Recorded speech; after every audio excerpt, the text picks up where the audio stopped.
Very good morning everyone.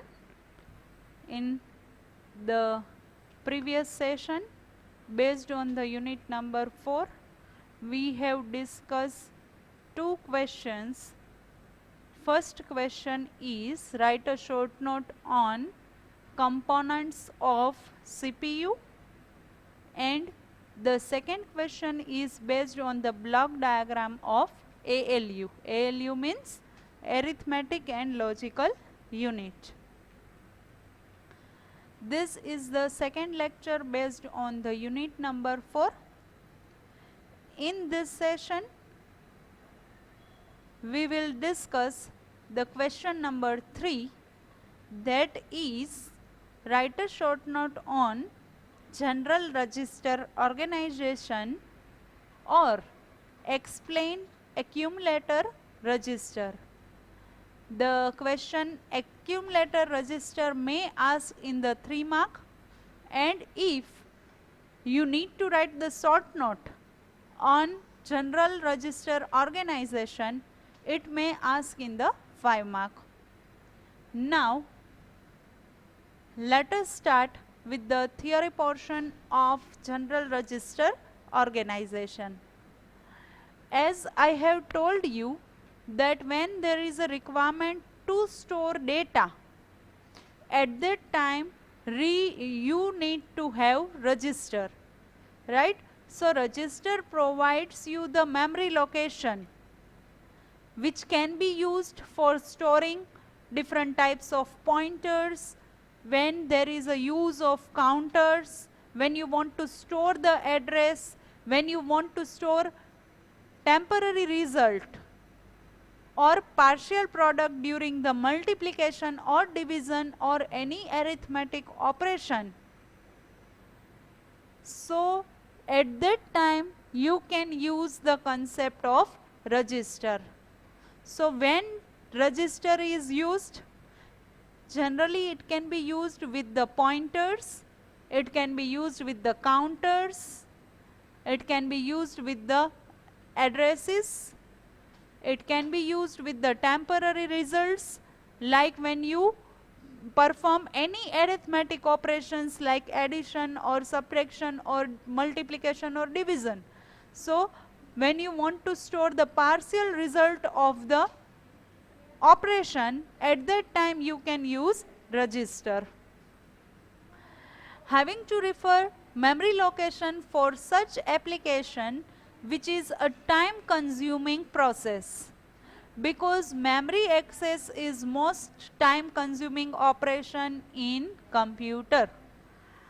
So it is the most convenient and most efficient way to store this intermediate values in processor register.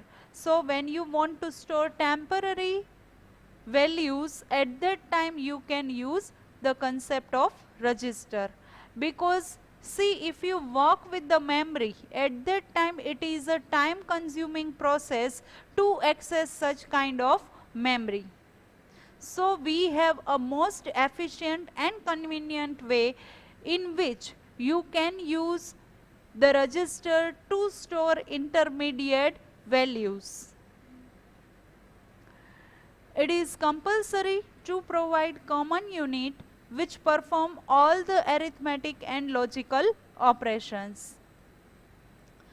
A general organization of 7 CPU register is shown in the figure, which have other components like multiplexer, decoder, ALU, etc. So in this particular slide, we learned 5 different topics based on the general register organization. We have discussed theory regarding register, that why register is important. So when you use concept of pointer, counter, or when you work with the arithmetic operations like addition or subtraction or multiplication or division, at that time you need to store temporary result. So when you work with the memory, at that time what happens? It is a time consuming process. So we have a most convenient and efficient way in which you can store intermediate value of processor register. So, with the help of register, we can perform operations of arithmetic and logical operations. Over here, we have taken the block diagram, or we can say the architecture of general register organization, which contains 7 CPU register. We have multiplexer, decoder and ALU. Now don't ask me that what is multiplexer, what is the use of decoder.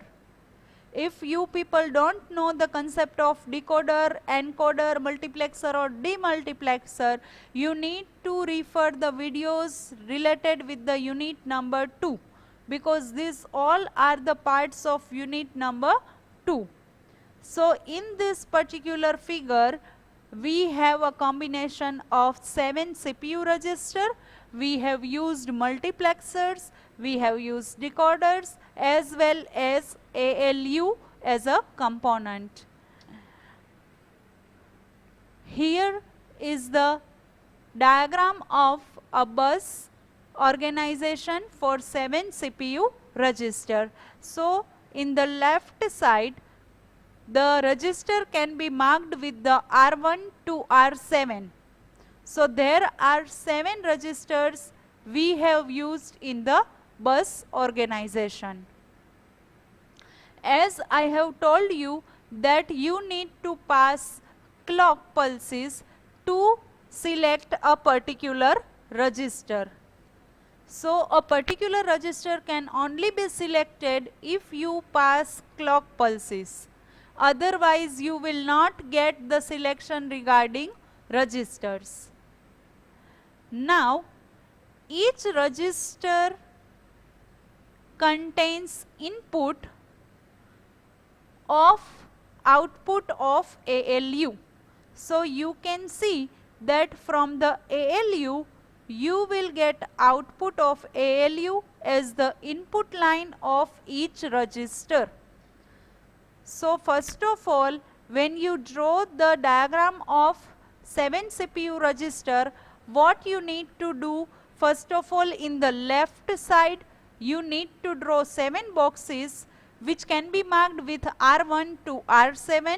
You need to pass clock pulse to select particular register. There are 2 multiplexers you need to take. So I have taken multiplexer 1 and multiplexer 2. Similarly, 3/8 decoder I have taken over here. So for 3/8, what I need to do, 3 input line I need to pass with the decoder.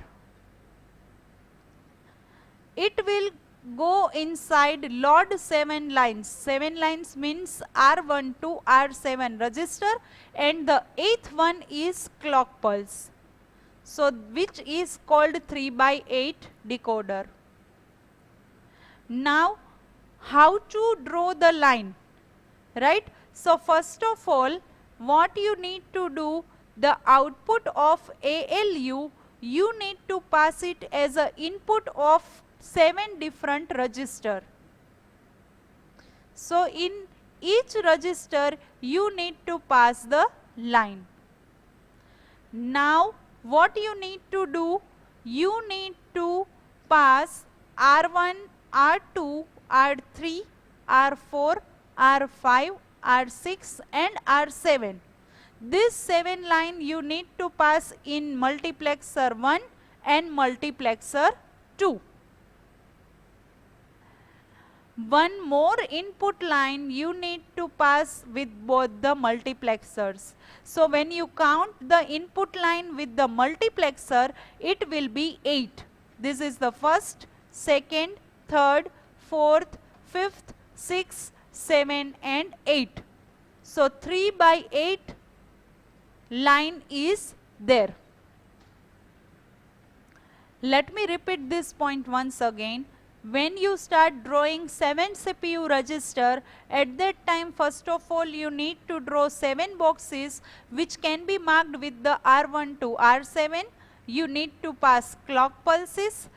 You need to draw 3 by 8 decoder. So you need to do 3 input lines as inside the decoder, which can be inputted inside the register, which is marked with the load 7 lines. Now it's time to draw the line with the multiplexer. So I have taken 2 multiplexer.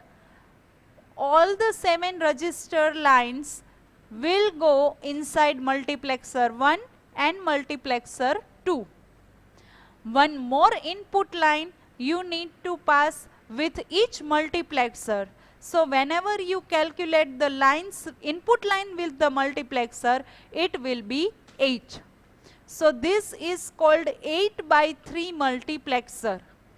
So for 8 multiplexer, there is a 3 selection line which can be marked with the selection of A and selection of B.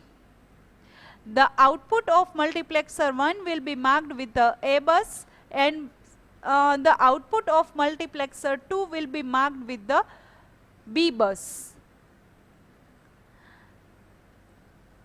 Operations can be marked with the OPR. OPR means operation. Operation may be in the form of arithmetic or it may be in the form of logical unit. Arithmetic means mathematical calculations like addition, subtraction, multiplication or division. Logic means you are going to compare two values and based on that value you will take decisions, right? So that can be marked with the OPR. And finally the output of ALU goes inside each register as a input. I hope the following block diagram is properly clear. Now let us discuss the points regarding this particular figure. From the figure, the output of each register is the input of two multiplexer to form the two buses, which is called A bus and B bus. Let me switch to the slide. Output of each register goes inside two multiplexer and it produces two buses. One bus is called A bus and the another bus is known as B bus. The selection line of each multiplexer over here, this is the selection line of each multiplexer, whether it is multiplexer A or it is multiplexer B. So the selection line of each multiplexer selects any one register or the external input data for a particular bus. So with the help of selection line, you can select any input line for the selection of particular bus. Now A bus and B bus from the input are given to the common ALU. Over here both the buses are passed inside the ALU as a input. So the bus A and bus B from the input are given to a common ALU.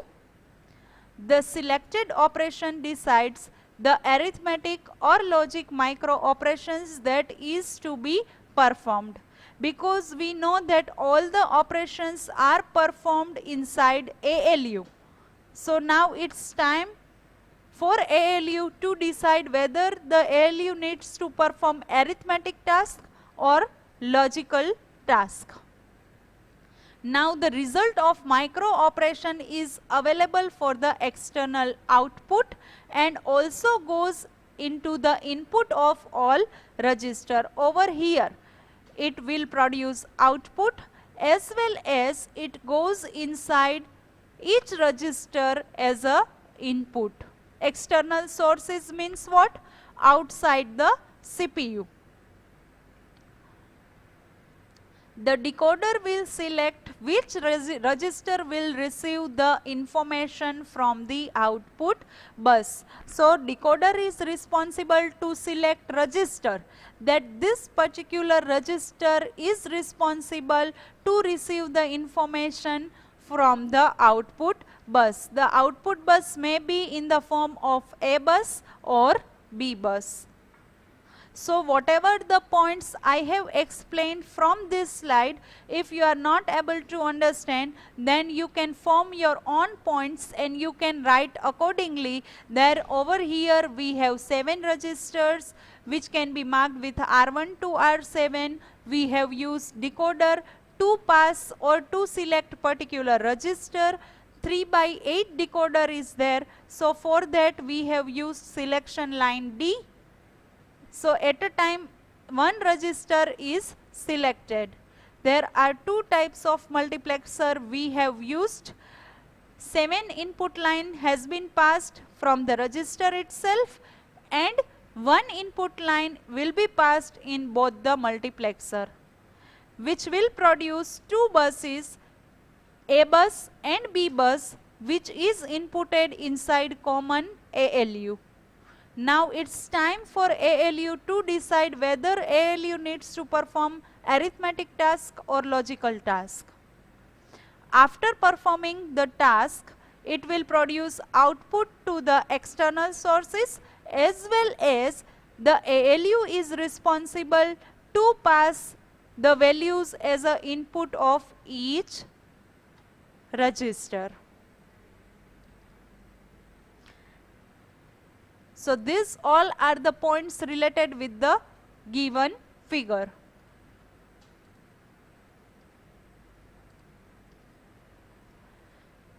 Here I have taken one example of performing arithmetic operation subtraction, right? So when I want to subtract the value of register R4 minus R3, and that value I want to store inside register R2. So how it can be performed? So register R4 and R3 both can be used as a input register or source register. Similarly, R2 is the output variable. So it can be used as a output register or destination register. Source means what? Which is used to perform input operation, and destination means it is used to perform output operation. So whatever the answer is there, that is going to be stored inside register R2. So in the example, to understand the processing of this register organization, consider the following example: R2 arrow R4 minus R3. In the above example, R4 and R3 are the input register and R2 is the output register, which gives processed value of R3 and R4. The control unit provides binary selection variables to the following selector input. Now see, multiplexer A selects selection A.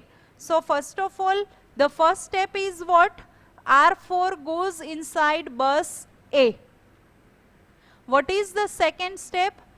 Value of R3 goes inside bus B. ALU is the responsible to perform subtraction of bus A and bus B. It is used to provide arithmetic subtraction of bus A and bus B that holds the value of R4 and R3 respectively. What is the term respectively? R4 is connected with the bus A and R3 is connected with the bus B. Selector D is responsible for the destination to transfer the content of bus into the register R2.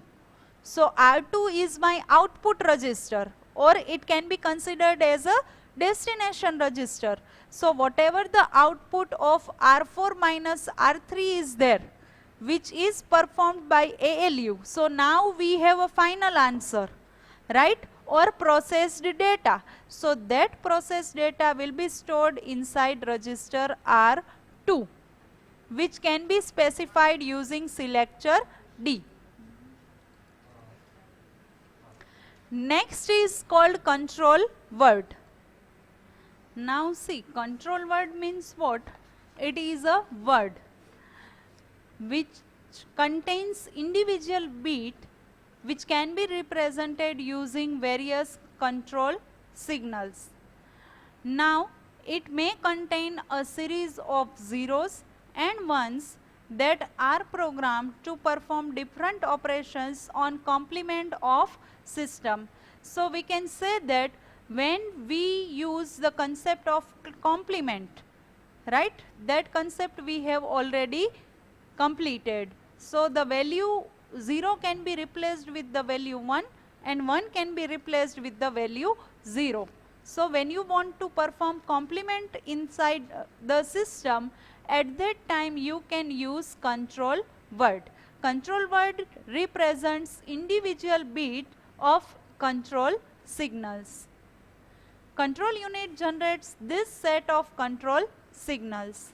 Here is the example of 14-bit binary selection input in control unit and their combined values, which specifies a control word.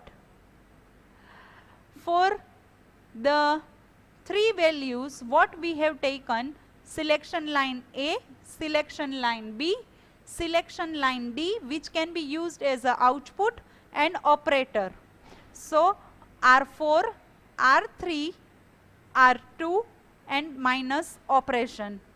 So for storing R4 we have 3 bit, for storing R3 we have again 3 bit, for storing the value R2 we have again 3 bit, and for storing operator we have 5 bit. Let me repeat the concept of control word once again. A control word is a word whose individual bits represents various control signals.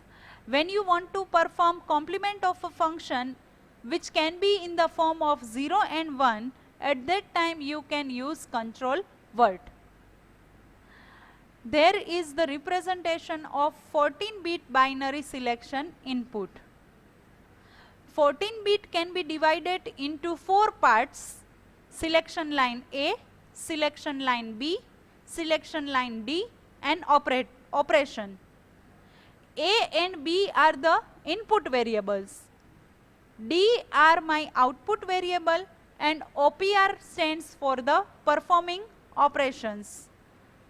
In our example, what we have taken, see in the previous slide, R2 is my output variable, R4 and R3 are my input variable, and minus is the operation. So over here as a R4, as a B R3, as a D R2 and operator minus. Now binary code I have written with 000, 001, 010, 011, 100, 101, 110 and 111. So this code I have already explained that how to write a binary code. This is the 3 input variable binary code. Now what you need to do: selection line A, selection line B and selection line D. As a input R1, R1 and R1. So always remember one thing, that when there is a binary code 001, at that time first register is selected for selection line A, selection line B and selection line D. So binary code you need to write, and when there is a combination of all the values as a 0, at that time you need to start with the input. then register 1 to 7 you need to write. See, this is the table which represents the selection of a specified register done by referring the following table. So what you need to do, binary code you need to write for 3 input variable starting from 000 to 111. 3 input lines you need to write with the selection line A, selection line B and selection line D. When there is all the 3 bits are 0, at that time you need to write input.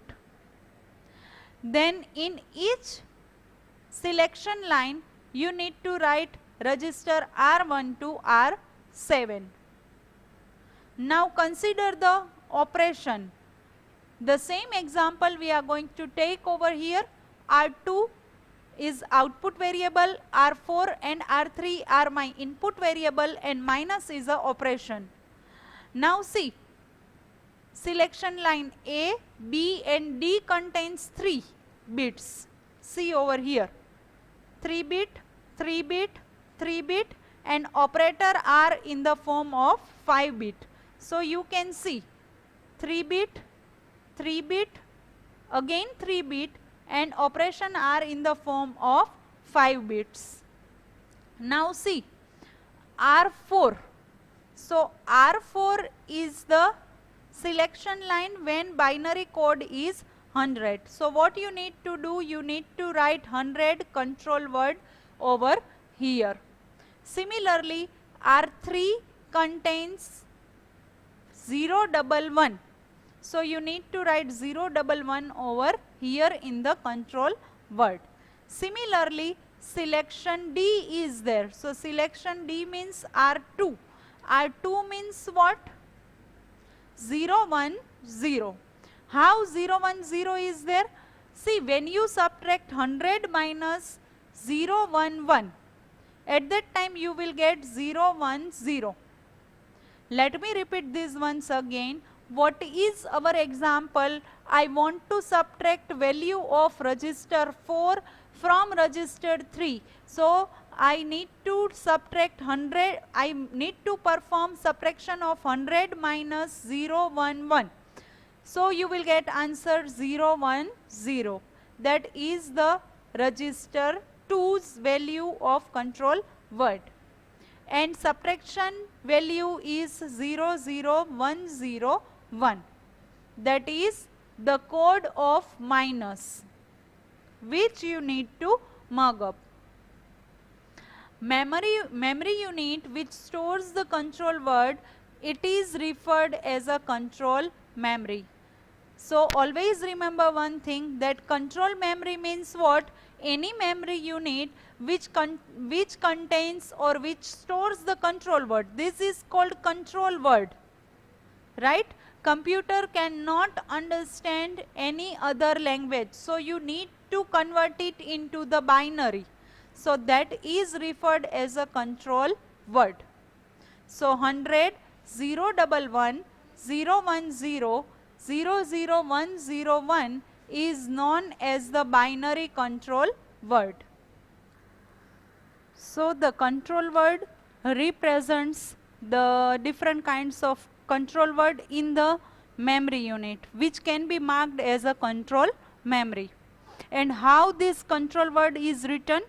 Your register is divided into 14 bit.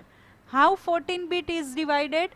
3 for selection line A, 3 for selection line B, 3 for selection line D and 5 for the operation. Now A and B are input lines and D are output lines. 4 minus 3. So 4 minus 3 means 4 means 100. How this 100 bit is written? From this particular table. You can see that register 4 contains 100. Similarly, the next is R3. R3 contains binary code 011. So I have written 011 over here. R2 means what? 010. 010 means R2, and operation is called subtraction, which contains 5 bits 00101. So this is the representation of binary control word. Next is called accumulator register, that is the full form of AC register. Now see, the computer instructions are generally stored in a continuous memory. Consecutive means what? Continuous memory location, right? So, and it is executed one information at a time. So, it can be executed sequentially. Now, the control reads this instruction from the specific address in the memory and executes it. Now, it is necessary to provide a register in the control unit for storing the instruction code after it reads from the memory. The computer needs processor register for manipulating the data and the register for holding memory address.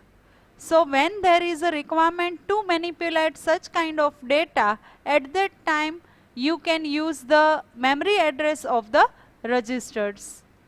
Several processor registers are listed over here.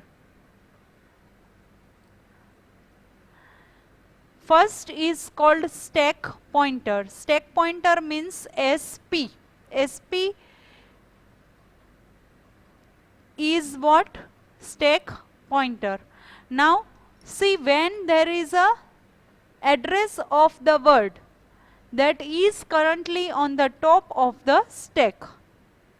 As you know that stack follows LIFO method, right? In DS you have understand the concept of stack. So your pointer is on the top of the stack, which contains the address of word. Next is called address register, that is the full form of AR. So it points at an array of data. AR is the symbol of address register. It contains 12 bit. It holds the address of memory. So when you want to store the address of memory, you can use address register. Address contains 12 bit of information, or you can call it as an array of data. The first register is what? Stack pointer. Stack pointer means SP. It is always in the top of the stack. Address register gives the address of memory. It is of 12 bit and it contains array of data. It can be marked with AR. Next is called accumulator register, that is the full form of AC. It gives 16 bit to store the data. Generally it is used for the processing purpose. So when you want to process on a register, at that time AC can be used. The data register is there, which is in the form of 16 bit, and it contains memory operands of the operation. Say for example, when you want to perform minus operation, so that can be considered as a operands. So that symbol is passed inside the data register. The next register is called instruction register, which stands for IR. It again contains 16 bit of information and it holds instruction code and its symbol. We have discussed five different registers in this particular slide. The first is called stack pointer, which is the full form of SP. Generally your pointer is on the top of the stack, as it follows LIFO method. AR stands for address register, which contains the address of memory, which contains 12 bit of information. accumulator register is used to show the processes, and it is in the form of 16-bit. Data register again provides you the capacity of 16-bit, but over here you need to have memory operands. It can be marked with DR. Instruction register contains 16-bit and it is used to hold instruction code as well as instruction symbol. It can be marked with the IR. The next register is called program register. It contains the address of instruction and capacity of this register is 12-bit. Temporary register is used to store temporary information which contains the capacity of 16-bit of information, and it can be marked with TR. Program register is used to address the instruction or information. It contains the capacity of 12-bit and it stands for PC. PC means program counter or program register. Temporary register stands as a TR and it contains temporary data. How many bit of information it contains? 16-bit. Next register is called input register and the short form is what? INPR. Input. Input means INP. 3 words from the input and the first word of register. So INPR, input register. It is used to carry input characters and it holds 8-bit of information. Similarly, output register is used to carry output characters and it contains 8-bit of information. And what is the short form of output register? OUT-R. INPR stands for input register and OUT-R stands for output register. Both holds 8-bit of information. This is the block diagram of processor with accumulator register. First of all, you need to pass data into processor register. Processor register passes data into ALU. ALU again passes data for processing into the accumulator register. At last, output will be generated. It can be again used as an input inside ALU if the further processing is required. Over here we have the selection line to select a particular register. So this is the block diagram of accumulator register. I have not written points related with the block diagram of AC register, but if you want to write at that time, you can write that you can start with the inputting of data inside processor register. Selection B is the line through which you can select process register. After processing, the data passes inside the arithmetic and logical unit. After that, data passes from ALU to accumulator register. At last, the output is generated and it will be used as an input inside ALU. So these are the points which you can write if you want to write as a block diagram of processor with accumulator register. So this is all about our today's session. In our next session, we'll discuss the stack organization or memory stack. I hope you enjoyed the session. Thank you all.